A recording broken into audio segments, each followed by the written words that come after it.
Okay, so tonight I have a sample from my good friend Amanda from That Bourbon Dude, the group and the Discord. This is Clan Denny. It's a Speyside single malt Scotch whiskey. It's 80 proof. This was a bottle that she said she picked up when they were in Scotland, so I'm not sure how available it might be over here. Clan Denny is a independent bottler.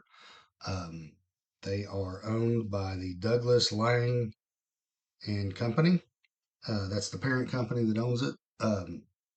They're they primarily consist of single grain and single malt, single cask expressions. So I don't know if this one's going to be a single cask. It's not written.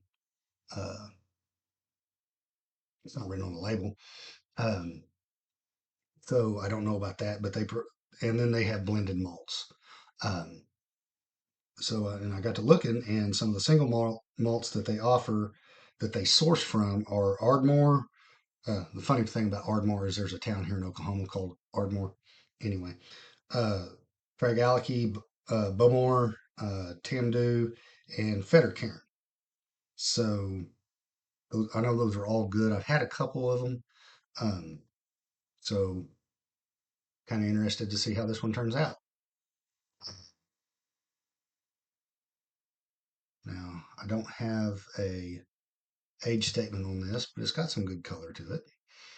It did say that they are typically non-chill filtered and no added color. So with Scotch, legally the only thing you can add to it is the E150 caramel color, which also, if you have an American single malt, that is the only American whiskey that's allowed to have an additive to it. You can add E150 caramel color.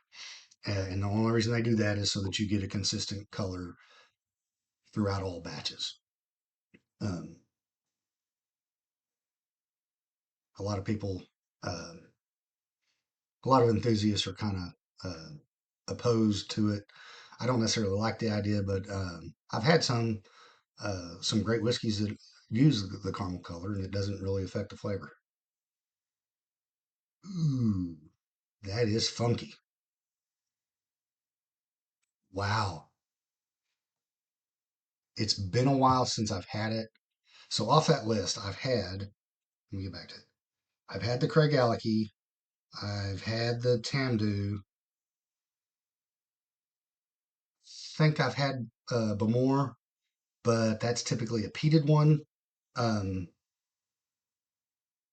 if I remember correctly. I think that rules that one out. But what I remember, this smells a lot like what I remember of Craigellachie. It's a funky, fruity, almost. I'm going to say this, and it's going to sound bad, but I don't mean it that way. But it's almost like you've had fruit in your refrigerator that sat there just a little too long. Maybe it's not quite rotten, but it's not uh, maybe past its prime. That's what that smells like. But in this case, for some reason, that's good.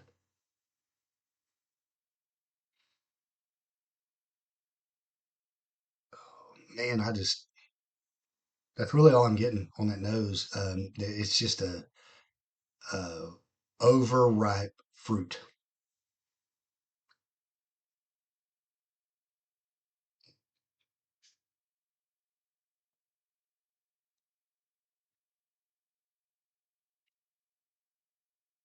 The nose,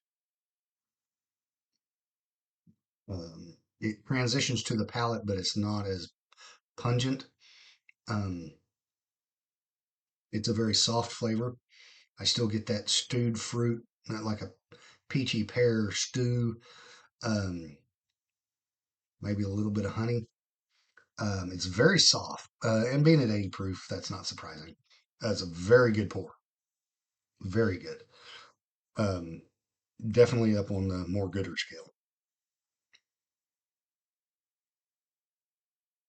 Oh man, I love that nose. And okay, so this is one of those things that if anything else smelled like this, it would not be good. But sometimes certain things have a smell and we like it because of what it is.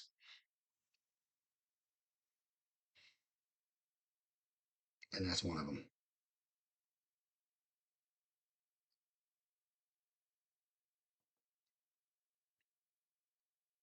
Oh, that is so good. That is so good. There's a slight bitterness on the finish. It's not bad. Um, it's not harsh or anything like that. So it's actually very good. Um, but the finish kind of dies off. I'm getting that bitterness that kind of lingers, but the and being an 80 proofer, that's again not a surprise. But this is a phenomenal pour. As I taste it, it doesn't quite. I don't. I don't necessarily think it's Craig Alecky, but considering that they're an independent bottler, and so they're going to buy those barrels and do some of their own aging, and some things are going to change. It could be, but I'm not. I just that nose. That's the first thing I thought of was that Craig Alecky 13. Man, that is the nose. Like if I'm trying to, I'm considering a scoring method, and I'm trying to get it narrowed down. But I would give that nose would be a solid three. That's looked at friend of mine, David from the Everyday Pour. He has a system where he does the nose, the palate, and the finish all get three up to 3 points apiece. That would be a solid three. Uh, but if I was playing around with that scoring, uh, nose is a solid three.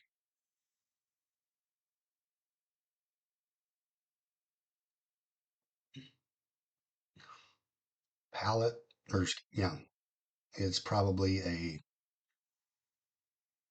1.75. It's good, but and the finish is a one because it just doesn't. It's just not there. Um, and then the last point in his system is value, which I can't rate because this is not available. So it would have to like be a if I have to get a point, I'd say 0.25. So and that's an example of how that point system will work. Um, so what I'm giving three, which I don't like it because then I know that's way better than what that score would look like. So I'd have to rethink that. Anyway, um, so sorry, I'm from Oklahoma. I don't enunciate. Um, Clan Denny Speyside Single Malt. If you can find it, I highly recommend it. And I hope y'all enjoy it.